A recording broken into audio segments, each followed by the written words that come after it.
Hi hello friends, welcome to travelling with cooking ಚಾನಲ್ಗೆ. ಇವತ್ತಿನ recipe ಬಂದು ದಾಲ್, ಅಂದರೆ ಜೀರಾ ರೈಸ್ಗೆ ಬೇಕಾಗಿರುವಂಥ ದಾಲ್ ಮಾಡೋದು ಹೇಗೆ ಅಂತ ಹೇಳಿ ತೋರಿಸ್ಕೊಡ್ತೇನೆ ಬನ್ನಿ. ಮೊದಲನೇದಾಗಿ 2 ಟೇಬಲ್ ಸ್ಪೂನ್ ಆಯಿಲ್ನ ಹಾಕ್ಕೊಂಡಿದ್ದೇನೆ. ಅದು ಕಾಯೋವರೆಗೆ ವೆಯ್ಟ್ ಮಾಡಿ. ಅದು ಕಾದ ನಂತರ ಅದಕ್ಕೆ ಸ್ವಲ್ಪ ಸಾಸಿವೆ ಹಾಕ್ಕೊತಾ ಇದ್ದೀನಿ, ಒಗ್ಗರಣೆಗೆ ಎಷ್ಟು ಬೇಕಷ್ಟು. ಅದಾದ ನಂತರ ಅದಕ್ಕೆ ಸ್ವಲ್ಪ ಜೀರಿಗೆನ ಹಾಕ್ಕೊಳ್ತಾ ಇದ್ದೀನಿ. ಹಾಗೆ ಹಸಿ ಮೆಣಸಿನ್ಕಾಯಿನ ಹಚ್ಚಿಟ್ಕೊಂಡಿದ್ದೀನಿ 4, ಅದನ್ನು ಹಾಕೋತಾ ಇದ್ದೀನಿ. ನನಗೆ ಎಷ್ಟು ಸ್ಪೈಸಸ್ ಬೇಕು ಅಷ್ಟು ನಾನು ಹಾಕಿದ್ದೀನಿ. ನಿಮಗೆ ಸ್ಪೈಸಸ್ ಬೇಕು ಅಂದರೆ ನೀವು ಅಷ್ಟನ್ನು ಹಾಕ್ಕೋಬೇಕಾಗುತ್ತೆ. ಹಾಗೆ 2 ಹಚ್ಚಿಟ್ಕೊಂಡಿರುವಂತಹ ಮೀಡಿಯಮ್ ಸೈಜ್ ಈರುಳ್ಳಿನ ಹಾಕ್ಕೊಳ್ತಾ ಇದ್ದೀನಿ. ಇದನ್ನು ನೀಟಾಗಿ ಫ್ರೈ ಮಾಡ್ಕೋಬೇಕಾಗುತ್ತೆ. ಇದು ಫ್ರೈ ಆದ ನಂತರ ಇದಕ್ಕೆ ಹಚ್ಚಿಟ್ಕೊಂಡಿರೋಂತಹ 1 ಟೊಮೊಟೊನ ಹಾಕ್ಕೊಳ್ತಾ ಇದ್ದೀನಿ.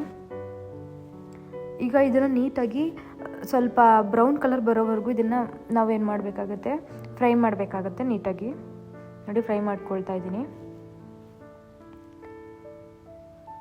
ನೋಡಿ ಇದು ಸ್ವಲ್ಪ ಫ್ರೈ ಆಗ್ತಾ ಇದೆ, ಇನ್ನು ಸ್ವಲ್ಪ ಆಗಬೇಕು. ಇವಾಗ ನೋಡಿ ಆಗಿದೆ. ಈಗ ಇದಕ್ಕೆ ನಾನು ವಿಷಲ್ ಮಾಡಿ ಇಟ್ಕೊಂಡಿದ್ದೀನಿ. ಬೇಳೆ ಮತ್ತು ಹೆಸರು ಬೇಳೆ ಎರಡನ್ನ ನಾನು ವಿಷಲ್ ಮಾಡಿ ಇಟ್ಕೊಂಡಿದ್ದೀನಿ. ಅದನ್ನು ಹಾಕ್ಕೊಳ್ತಾ ಇದ್ದೀನಿ. ನೀವು ಹೆಸರು ಬೇಳೆ ಬೇಡ ಅಂದರೆ ಬರೀ ಬೇಳೆನೇ ಮಾಡ್ಬೋದು, ಬಟ್ ನಾನು ಹೆಸರು ಬೇಳೆ ಹಾಕ್ಕೊಂಡ್ರೆ ಇನ್ನೂ ಸ್ವಲ್ಪ ಟೇಸ್ಟ್ ಸಿಗುತ್ತೆ ಅಂತ ಹೇಳಿ ಹೆಸರು ಬೇಳೆನ ಆ್ಯಡ್ ಮಾಡಿದ್ದೀನಿ. ಅದ್ರ ಜೊತೆಗೆ ಅದನ್ನು 2 ವಿಷಲ್ ಮಾಡಿಸ್ಕೊಂಡು ಅದನ್ನು ಇದ್ರೊಳಗೆ ಹಾಕ್ಕೊಂಡಿದ್ದೀನಿ. ಈಗ ಇದಕ್ಕೆ ಸ್ವಲ್ಪ ಅರಿಶಿನ ಹಾಕ್ಕೊಳ್ತಾ ಇದ್ದೀನಿ. ನೋಡಿ ಅಡುಗೆ ಅರಿಶಿನ ಬರುತ್ತಲ್ಲ, ಅದನ್ನು ಹಾಕ್ಕೊಳ್ತಾ ಇದ್ದೀನಿ. ಇದನ್ನು ಹಾಕ್ಕೊಂಡು ನೀಟಾಗಿ ಈಗ ಮಿಕ್ಸ್ ಮಾಡಬೇಕಾಗುತ್ತೆ. ಇದನ್ನು ನೀಟಾಗಿ ಮಿಕ್ಸ್ ಆದ ನಂತರ ಇದಕ್ಕೆ ನಾನು ಮನೆಯಲ್ಲೇ ಮಾಡಿ ಇಟ್ಕೊಂಡಿರೋಂತಹ ಬೇಳೆ ಪೌಡರ್ ಅಂತ ಬರುತ್ತೆ, ಮನೆಯಲ್ಲೇ ಮಾಡ್ತೀವಿ ನಾವು. ಸೊ ಆ ಪೌಡರ್ನ ಹಾಕ್ಕೊಳ್ತಾ ಇದ್ದೀನಿ ದಾಲ್ಗೆ. 1 ಟೇಬಲ್ ಸ್ಪೂನ್ ಹಾಕ್ಕೊಂಡಿದ್ದೀನಿ. ಈಗ ಅದನ್ನು ನೀಟಾಗಿ ಮಿಕ್ಸ್ ಮಾಡ್ಕೋಬೇಕಾಗುತ್ತೆ. ಮಿಕ್ಸ್ ಮಾಡ್ಕೊಳ್ತಾ ಇದ್ದೀನಿ ನೋಡಿ. ಈಗ ನೀಟಾಗಿ ಮಿಕ್ಸ್ ಆದ ನಂತರ ಇದಕ್ಕೆ ರುಚಿಗೆ ತಕ್ಕಷ್ಟು ಉಪ್ಪನ್ನು ಹಾಕ್ಕೋಬೇಕಾಗುತ್ತೆ. ಯಾಕಂದರೆ ನಾವು ಆಲ್ರೆಡಿ ಬೇಳೆನ ವಿಷಲ್ ಮಾಡಿಸ್ಕೊಂಡಿರೋದ್ರಿಂದ ಜಾಸ್ತಿ ಏನು ಬೇಯಿಸೋ ಅವಶ್ಯಕತೆ ಇರಲ್ಲ. ಈರುಳ್ಳಿನೂ ಕೂಡ ಫ್ರೈ ಆಗಿದೆ, ಸೊ ಅದಕ್ಕೋಸ್ಕರ ಸಾಲ್ಟ್ ಕೂಡ ಹಾಕ್ಕೊಂಡಿದ್ದೀನಿ ಆಗಲೇ. ಈಗ ಇದಕ್ಕೆ ಒಗ್ಗರಣೆ ಮಾಡಬೇಕು. ಸೊ ಈಗ ಒಗ್ಗರಣೆ ಮಾಡೋದು ಹೇಗೆ ಅಂತ ಹೇಳಿ ತೋರಿಸ್ತೀನಿ ಬನ್ನಿ. ಇದಕ್ಕೆ ನಾನು ಸ್ವಲ್ಪ ಅಂದರೆ 1 ಟೇಬಲ್ ಸ್ಪೂನ್ ಅಷ್ಟೂ ಇಲ್ಲ, 1/2 ಟೇಬಲ್ ಸ್ಪೂನ್ ಆಯಿಲ್ನ ಹಾಕ್ಕೊಂಡಿದ್ದೀನಿ. ಹಾಗೆ ಇದಕ್ಕೆ 1/2 ಟೇಬಲ್ ಸ್ಪೂನ್ ಮನೆಯಲ್ಲೇ ಮಾಡಿರುವಂತಹ ತುಪ್ಪವನ್ನು ಹಾಕ್ಕೊಳ್ತಾ ಇದ್ದೀನಿ ನೋಡಿ. ಇದು ನೀಟಾಗಿ ಕರಗೋವರೆಗೆ ಬಿಡಬೇಕಾಗುತ್ತೆ. ಈಗ ಇದು ಕರಗಿದೆ.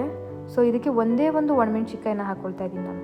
ಯಾಕಂದರೆ ಆಲ್ರೆಡಿ ನಾವು ಅಲ್ಲಿ ಹಸಿ ಮೆಣಸಿನ್ಕಾಯಿ ಸ್ಪೈಸಸ್ನ ಹಾಕಿದ್ದೀವಿ. ಇದು ಒಗ್ಗರಣೆಗೋಸ್ಕರ ಒಂದೇ ಒಂದನ್ನು ಹಾಕ್ಕೊಳ್ತಾ ಇದ್ದೀನಿ. ಹಾಗೆ ಕರಿಬೇವನ್ನ ಹಾಕ್ಕೊಂಡಿದ್ದೀನಿ ನೋಡಿ. 5 ಎಲೆಯಷ್ಟು ಕರಿಬೇವನ್ನ ಹಾಕ್ಕೊಂಡಿದ್ದೀನಿ. ಈಗ ಇದಕ್ಕೆ ಸ್ವಲ್ಪ ಸಾಸಿವೆ ಹಾಕ್ಕೊಂಡಿದ್ದೀನಿ. ಅಲ್ಲೂ ಹಾಕಿದ್ವಿ, ಬಟ್ ಆದರೂ ಇರಲಿ ಅಂತ ಸ್ವಲ್ಪ ಇದಕ್ಕೆ ಒಗ್ಗರಣೆಗೆ ಅದು ರುಚಿ ಕೊಡಬೇಕಲ್ವ, ಅದಕ್ಕೋಸ್ಕರ ನಾನು ಇಂಗನ್ನು ಹಾಕ್ತೀನಿ. ಯಾಕಂದರೆ ಅದು ಡೈಜೆಷನ್ಗೆ ಒಳ್ಳೆಯದು ಅಂತ ಹೇಳಿ ನನ್ನ ಪ್ರೀವಿಯಸ್ ವೀಡಿಯೋಸ್ ನೀವು ನೋಡಿದರೆ ಗೊತ್ತಾಗುತ್ತೆ. ನಾನು ಎಲ್ಲದಕ್ಕೂ ಇಂಗನ್ನು ಬಳಸ್ತೀನಿ, ಯಾಕಂದರೆ ಅದು ತುಂಬ ಡೈಜೆಷನ್ಗೆ, ಹೆಲ್ತಿಗೆ ತುಂಬ ಒಳ್ಳೆಯದಂತ ಹೇಳಿ. ಈಗ ಇದು ನೀಟಾಗಿ ಆಗಿದೆ, ಬ್ರೌನ್ ಕಲರ್ ಟರ್ನ್ ಆಗಿದೆ. ಸೊ ಈಗ ಇದನ್ನು ನಾವು ಮಾಡಿಟ್ಕೊಂಡಿರೋಂಥ ದಾಲ್ ಒಳಗೆ ಹಾಕ್ಕೊಳ್ಳೋಣ ನೋಡಿ. ಇವಾಗ ಹಾಕ್ಕೊಳ್ತಾ ಇದ್ದೀನಿ. ಇವಾಗ ಇದನ್ನು ನೀಟಾಗಿ ಮಿಕ್ಸ್ ಮಾಡ್ಕೋಬೇಕಾಗುತ್ತೆ. ಮಿಕ್ಸ್ ಮಾಡಿದ ನಂತರ ಇದು ದಾಲ್ ರೆಡಿ ಆಗುತ್ತೆ. ಸೊ ನಾನು ಮಾಡಿದ ದಾಲ್ ನಿಮ್ಗೆ ಇಷ್ಟ ಆಗಿದರೆ ನನ್ನ ಚಾನಲ್ನ ಸಬ್ಸ್ಕ್ರೈಬ್ ಮಾಡಿ, ಪ್ಲೀಸ್ ಸಪೋರ್ಟ್ ಮಾಡಿ. Thank you.